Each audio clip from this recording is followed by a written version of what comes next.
Mabuting tao naman po si Elias.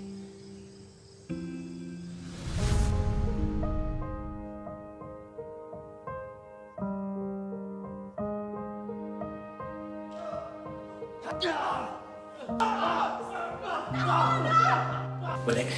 Halika na.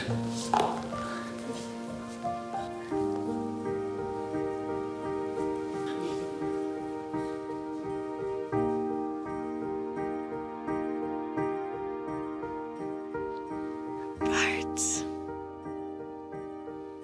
Ano ba itong nararamdaman ko? Nahulog na yata ako sa'yo.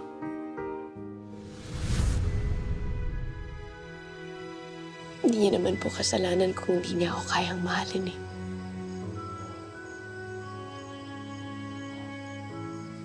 Patuloy ka lang magpakita ng pagmamahal sa anak ko. Alam mo ba, ako nga, kung ako lang ang masusunod, ikaw ang gusto ko para sa kanya. Kung magkakaroon siya ng bagong nobya, ikaw yun, Pani.